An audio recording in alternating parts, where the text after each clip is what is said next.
This is Jenny from Just Being Me, and you're listening to the Learning to Love Yourself podcast, the show that inspires you to put yourself first. Learning to love yourself on the path to happiness. Learning to love yourself on the path to happiness. Welcome back to the podcast. It's great to be back with you. Today I am joined by the very lovely Diana Tyson. Welcome, Diane. Thank you, Jenny, for having me on your wonderful show. You're very, very welcome. As you know, on our podcast, we're looking for inspirational stories. And I know that you have one to share with us. Could you tell us a little bit about what led you up to your transformation? Okay, so basically, I'd come through a situation where I'd experienced domestic violence with my parents and also had quite a volatile relationship with my dad, as did my brother. Experienced being hit quite a lot of shouting, a lot of negative energy. And I found that I was quite a person who'd be a peacekeeper, a person who wanted to make sure that I facilitated a soft way of living. And Understandably so, Diana. Absolutely, yeah. I just would keep away from situations, anything that was aggressive or, as an energy worker, you kind of don't realize how young you actually already are aware of energy and how you will move away from the energy that doesn't serve you. Yeah. And I just found that I was a different kid. I'd be the person with the bare feet, walking on the ground, swinging on a swing, going upside down, hugging a tree, being under a weeping willow tree, making my own imagination and creativity. Also being, really friendly, quite, open book to many people. And I also just found as I was growing up that I didn't realize that my ability to know things, not everybody knew, kind of, I just thought everybody could sense these things or feel these things or hear these things. And I did decide to sort of shut it down at an early age because it was just too much. Now that I know what I know about myself, I'm also aware I'm neurodiverse. So I'm dyslexic and I'm definitely on the autism spectrum. And as I was going into work, etc., I realized that I was very studious. I was very hardworking, very grafting. And it just, sometimes I wouldn't get the result I'd wanted. I didn't realize that until I was 53 that I was dyslexic when I was doing my teaching degree. However, when I was working within a very highly pressurized job as an area sales manager for a printing company, I was working extremely long hours, really long hours, had a mobile phone before mobile phones existed, overhead tannoy, 2:00 in the morning, press passes. And I was, winging it and doing it because it was good pay. But I started to realize there was things that were impacting my health. I wasn't sleeping as well as I could. I was quite easily stressed. But I started to want to have a family. So my long-term goal is I really, really wanted to have children.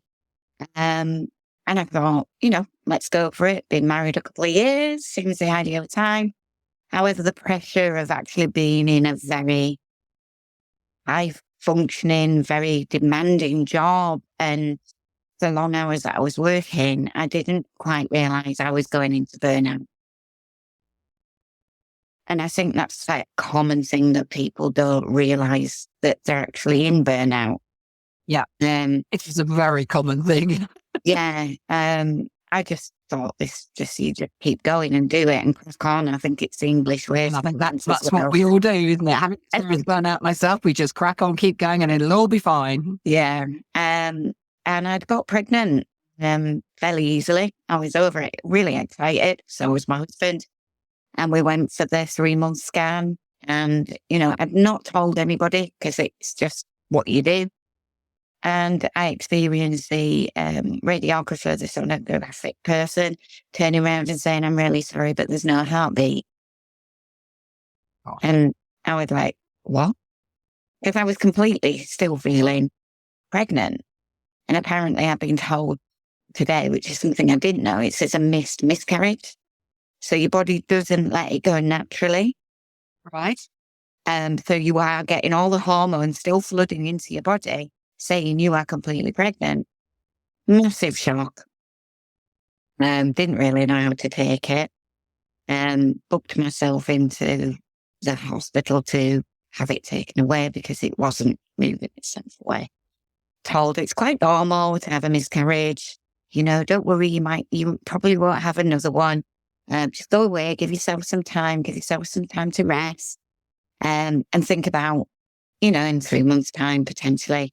So that's what we did. But obviously I was really upset. I was just finding it really hard to deal with.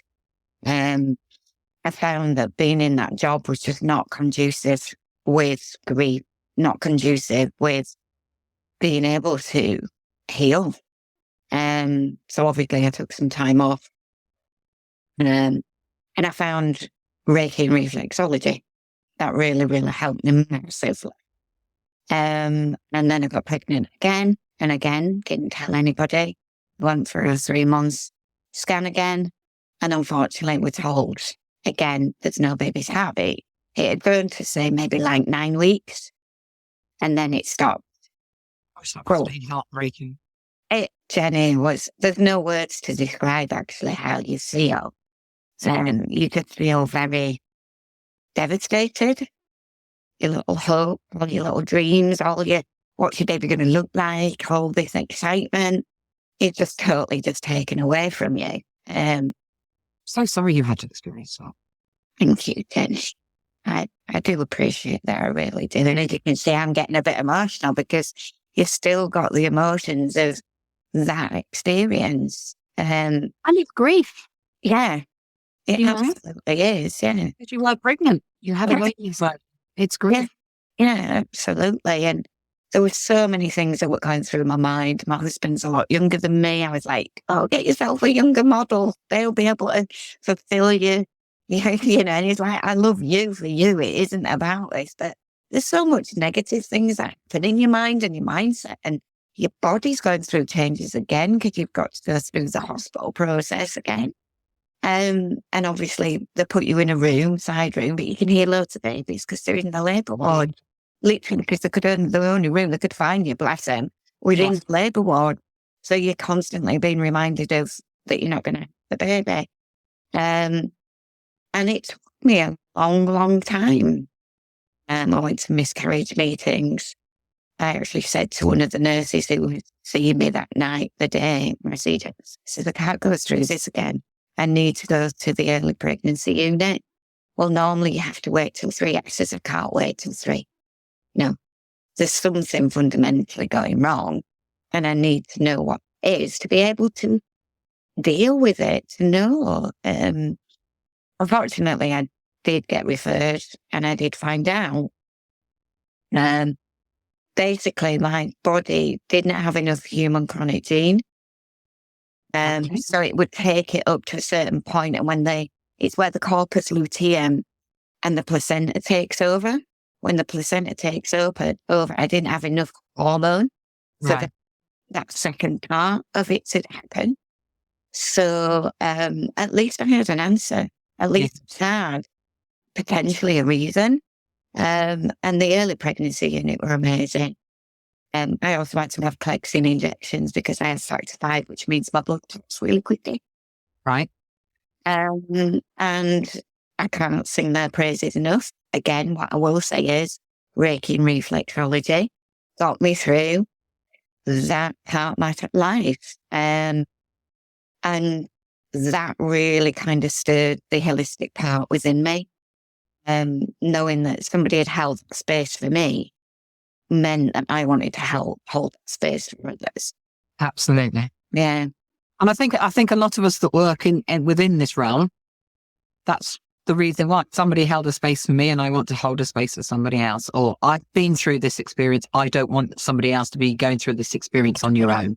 Absolutely. And it very often your own experiences that bring us to these sorts of career paths, isn't it?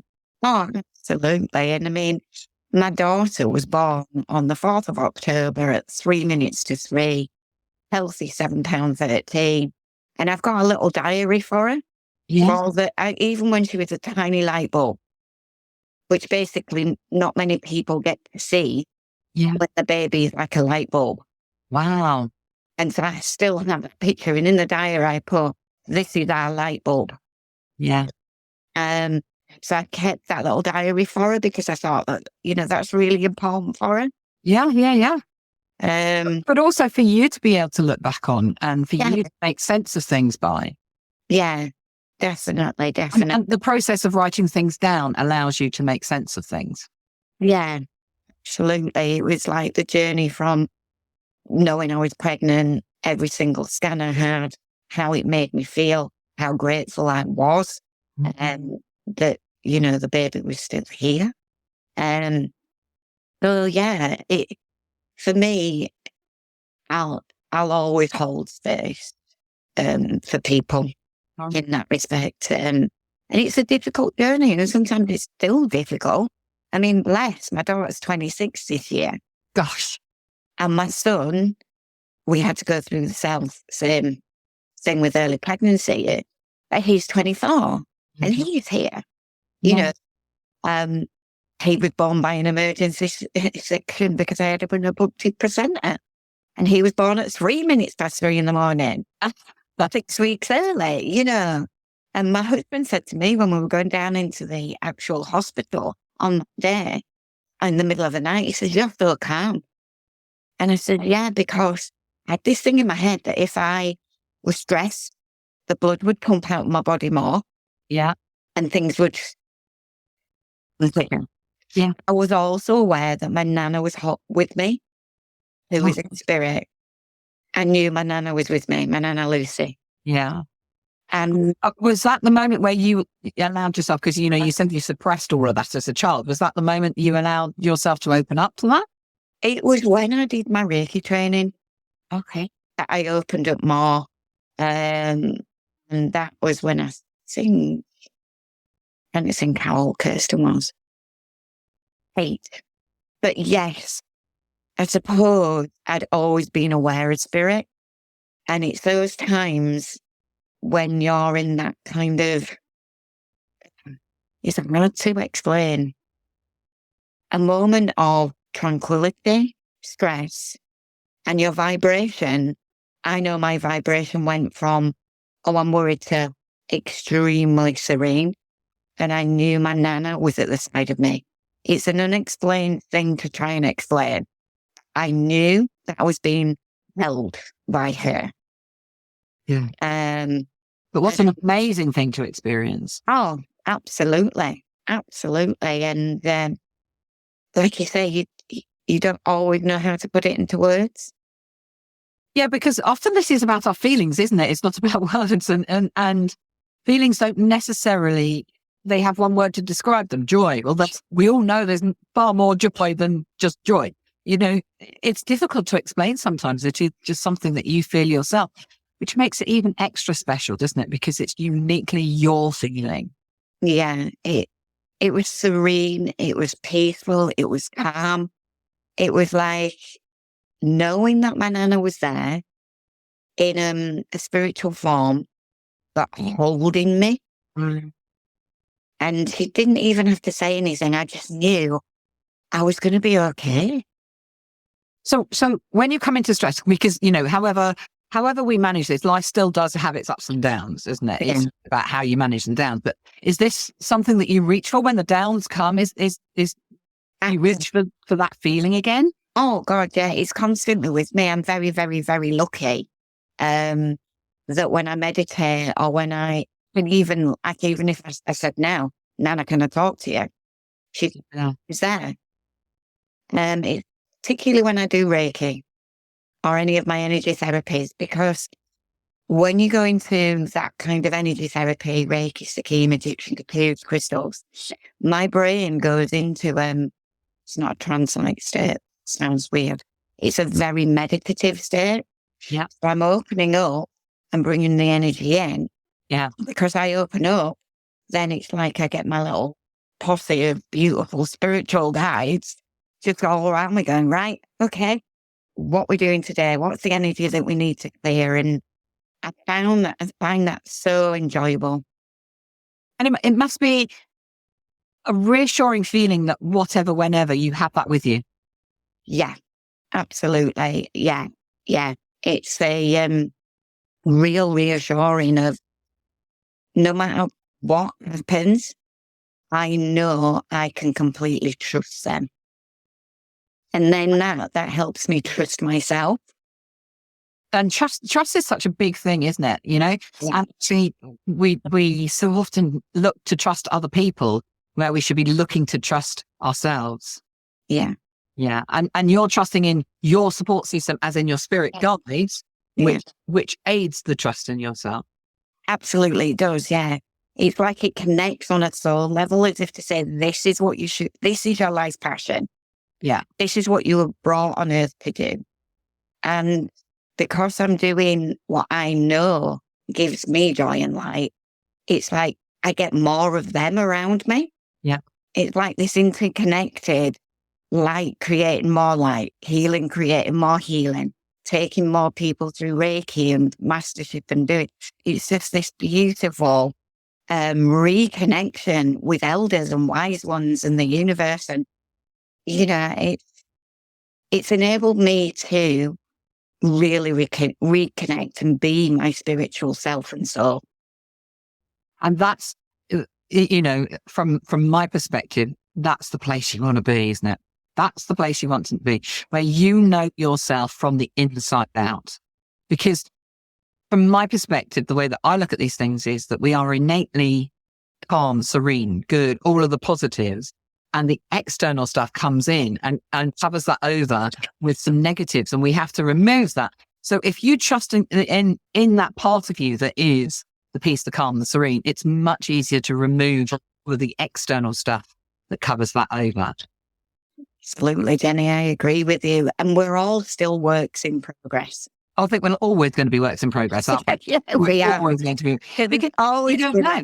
Yeah, there's going to be always something thrown at you, a curveball, a challenge, a feeling of just, oh my God, have the wheels really just come off?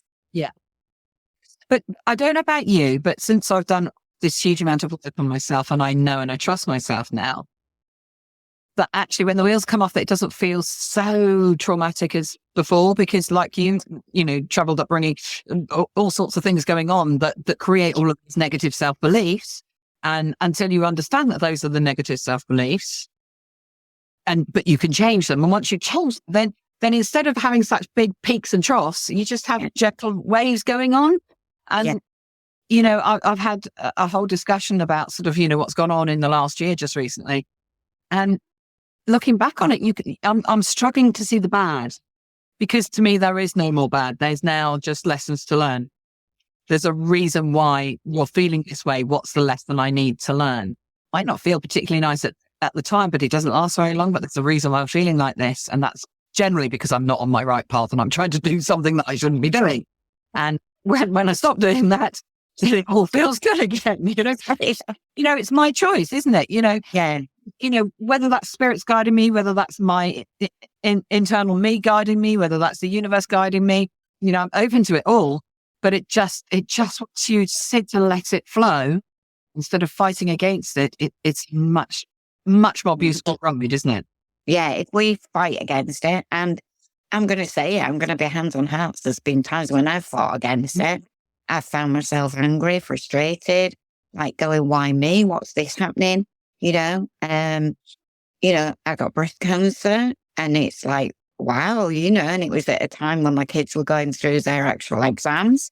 I was like, wow, just you know, son's doing GCSEs, my daughter's doing A-levels. It's like, wow. And I didn't tell them. They didn't need to know. I didn't want to have to go through that for them. And that's part of my journey. Yeah. I didn't realise that the year before I actually trained in hypnotherapy once again. But obviously I did, because they were probably guiding me To to do that. know that I could actually then. I did 3 sets of hypnotherapy where I recorded it, pre-op, operation, after op. And wow, just wow. It's really interesting because I also had breast cancer earlier on this year. And just being able to use all the tools that I have got surrounded. When I work with my clients, we create books, which looks however they want it to look and has the tools in it that they want to have in it, so that they know they can use it whenever they want to. Yeah. And to me, getting, as you say, around the diagnosis, around the actual operation, and then around the further treatment, pulling those tools into place. In fact, the hardest thing was to manage was other people who wanted to be dramatic about it all.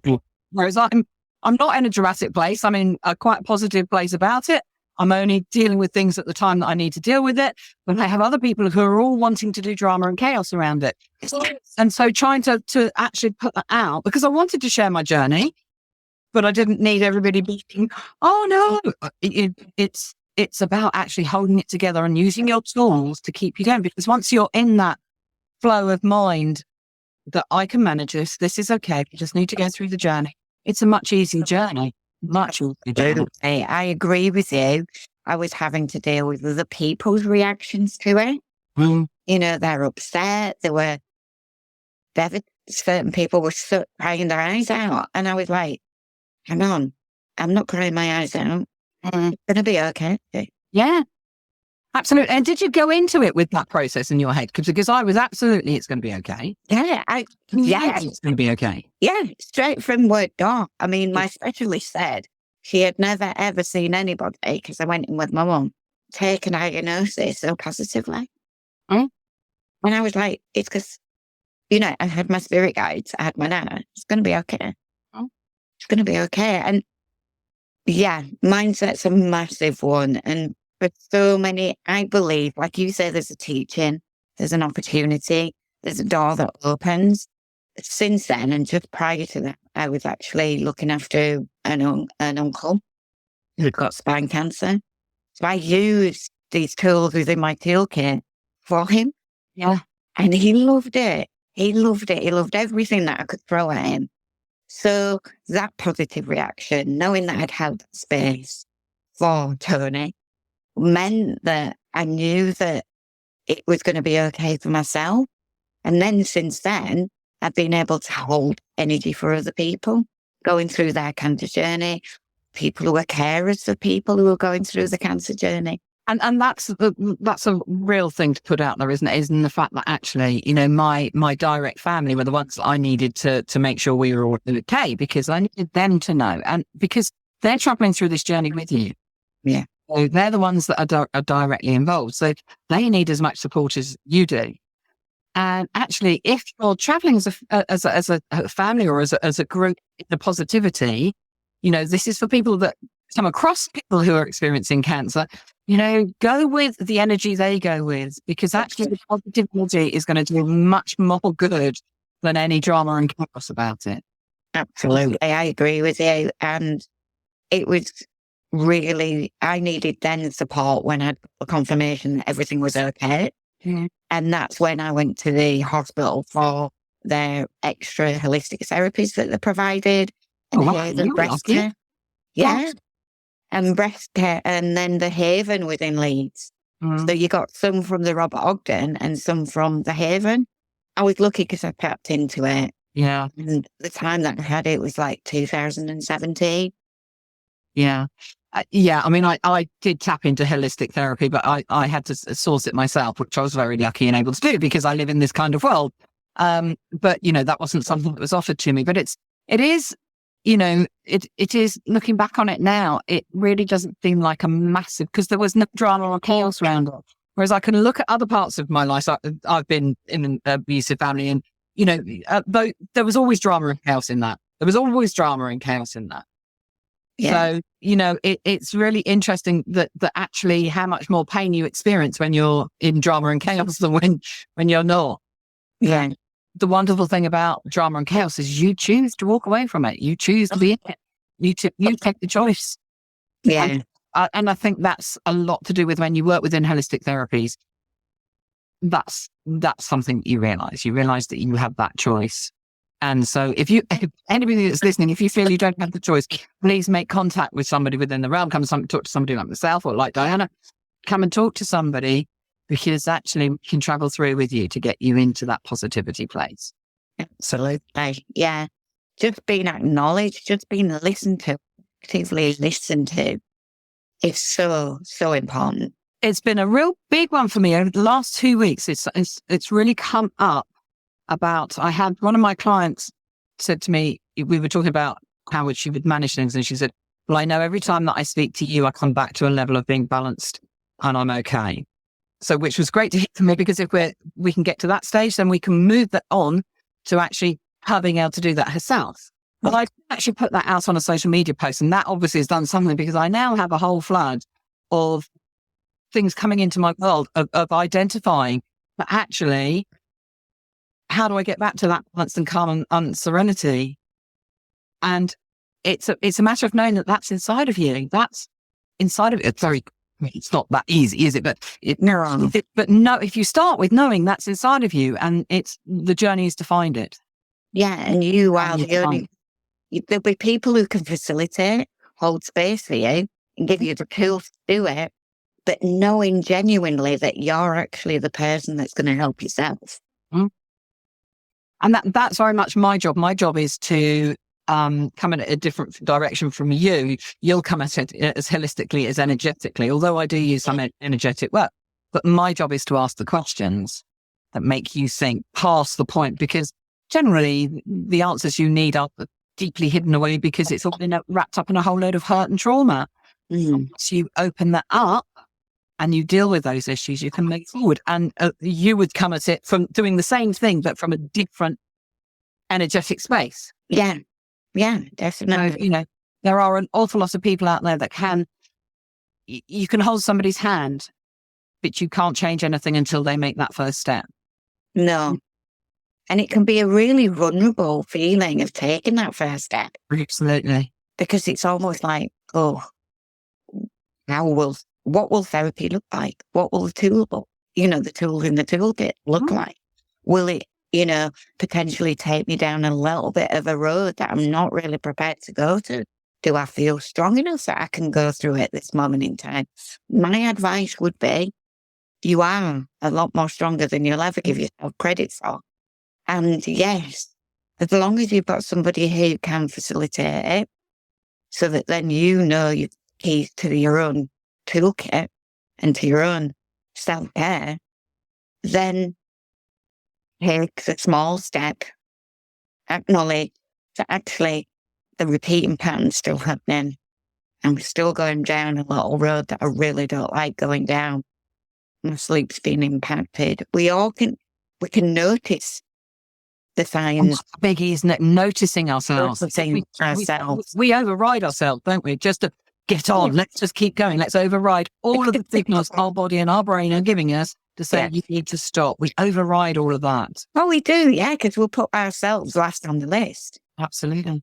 And so I don't know about for you, Diana, but in my journey, it became very, very apparent that I needed to put myself first. And actually, that it felt so alien, because especially when you've been parents, there's a moment once you've got that baby, you can't say, no, stop screaming, I need to sleep.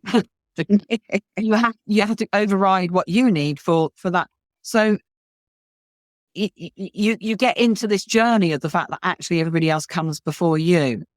But I know for myself that having put myself first for the last 3 years, my relationships around me are the right relationships and are so much better because I put myself first, because I feel better and therefore everybody else around me feels better. Yeah, it's that positive ripple effect, isn't it? Yeah, absolutely. And like you say, I think it's until you recognize the signs, the signals, and you start thinking, oh, my energy's getting low. I'm starting to sleep less. My sleep's getting interrupted. I'm getting irritable. I might not want to eat what I normally eat, or I might eat things I shouldn't eat. And you literally go through certain things, you procrastinate more, but then you'll go into other things and go hell for leather with them, you know? And it's like, whoa, just put the brakes on. Because at the end of the day, you know, you need to think about you. And it's so for me now, what that looks like is that every single day I fill my cup up. Every single day. Every single day, there's stuff for me that makes me feel better.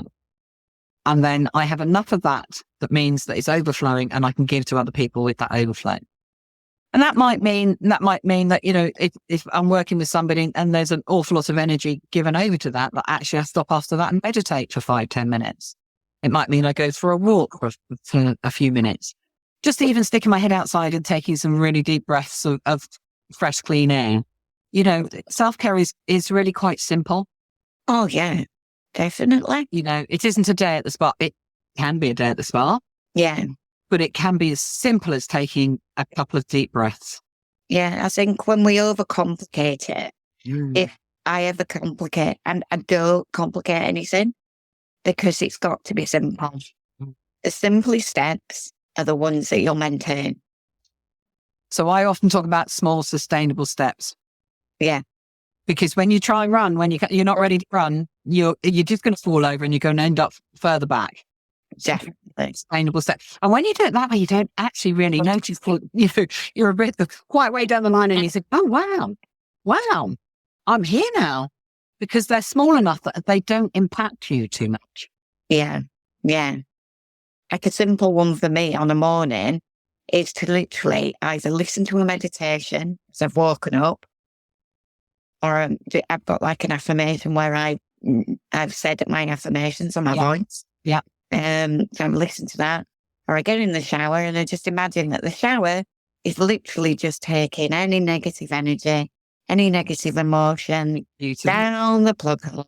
Yeah. Just moving it down and it's done. Just simplicity. That's a lovely way to look at it.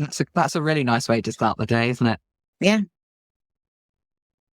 Diana, thank you very much for telling us a bit about your journey and how that worked out for you. Tell us a little bit about what you do now.